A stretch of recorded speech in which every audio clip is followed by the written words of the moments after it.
What is up, guys? It's the Sound Alchemist, and today I'm back to talk about Warhammer 40K.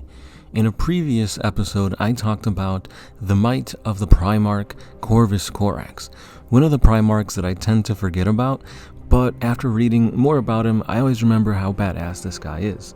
So today I decided to talk about another Primarch, one that we'll probably get to see a little bit more closely as the final book, The End and the Death, Volume 2 drops. We will see Horus taking on Sanguinius and the Emperor. So let's get reacquainted with how Horus fights, as today we'll look at him taking on some Ultramarines. So without further ado, guys, let's go ahead and dive into this Warhammer 30K lore. Now they'll come, whispered Horus, and swung Worldbreaker from his shoulder. He kept the weapon moving. Even for a being of his stature, it took time to build speed and power with so heavy a weapon. A warrior with a transverse crest of ivory led the Ultramarines, a centurion. Visor tags identified him as Proximo Tacon, and Horus assimilated his available service record instantaneously. Ambitious, honorable, practical, Gladius, of course. Energized combat buckler on the opposite arm, bolt pistol expected. Tarkon fired as he ran. The 30 Ultramarines at his back did likewise, maintaining their rate of fire even as they charged. Impressive, said Horus. You do my brother much honor. 2 Jestarian nearest the charging Ultramarines went down, carefully bracketed by the warriors in cobalt blue. With enough mass reactive brought to bear, even tactical dreadnought armor could be penetrated. Return fire punched half a dozen Ultramarines from their feet. Armor cracked open, flesh detonated. Horus didn't give them a chance to fire again. Without seeming to move, he was suddenly amongst them. Worldbreaker swung, and 3 Ultramarines exploded as though siege mines had been detonated within their chest cavities. A copious volume of blood wetted the air. The fanged mace swung back again, one-handed. Low on an upward arc, another 4 warriors died. Their bodies slammed against the walls with bone-shattering force, their outlines punched into the steelwork. Tarkon came at him again, Gladius arcing towards his throat. The haft of Worldbreaker deflected the blade. Tarkon then kicked him in the midriff, firing his bolter one-handed into the chest. Explosions ripped across the War Master's breastplate, and the ember eye at its center split down the middle. Horus caught the bolter between the talons of his gauntlet.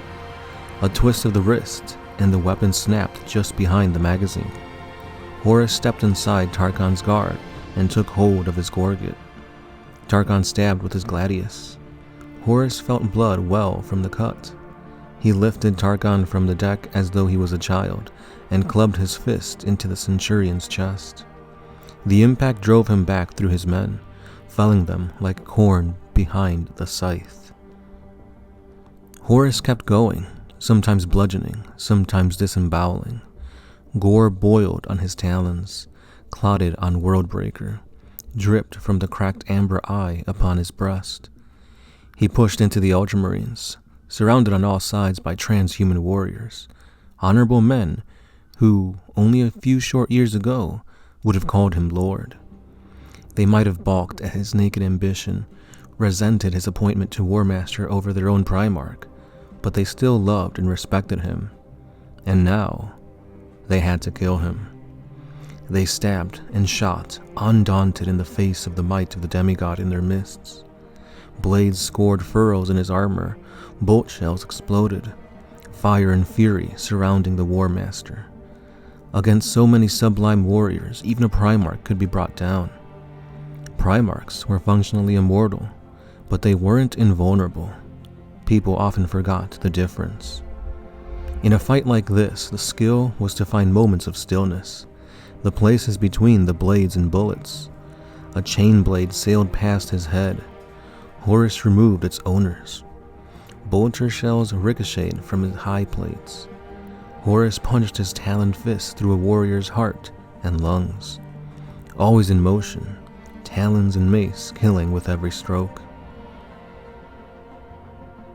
3 seconds later, the transit was a charnel house, hundreds dead, and every drop of blood wrung to paint the walls. Horus let out a breath.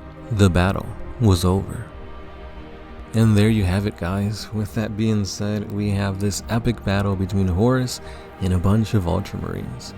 So this goes to show you two things. One, the might of a Primarch, basically going on against a whole army by himself and coming out on top. But another thing too is that the line here, they tell us that Primarchs are immortal, but they're not invulnerable. So yes, they could be taken down with enough firepower, with enough weapons, with enough of a force. If it's a one-man army taking on a literal army, chances are, over time, the Primarchs will falter and go down. However, we don't really see things go down like that at all. Usually in these novels, named characters tend to be invulnerable unless you're going up against another named character, and usually it's a Primarch versus Primarch battle that brings them down.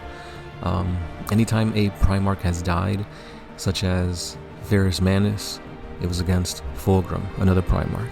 Sanguinius, it was against Horus, another Primarch. So we see that these deaths usually happen in some awesome named battle, and you pretty much will never see a Primarch go down to a hail of unnamed nobodies.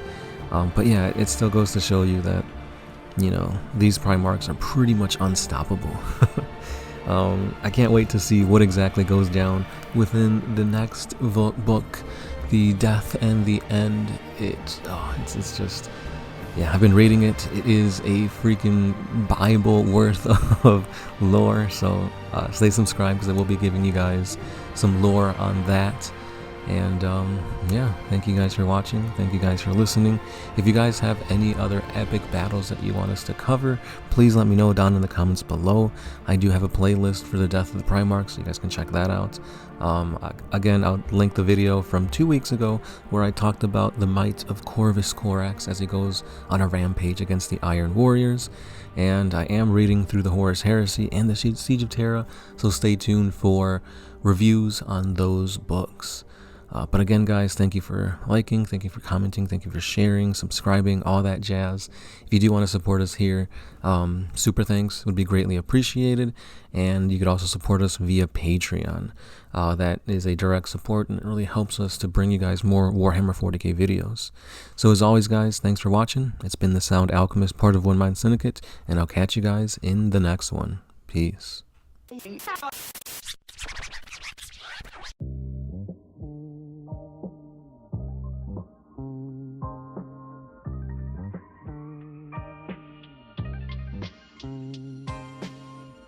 Always used to put my freedom first, and then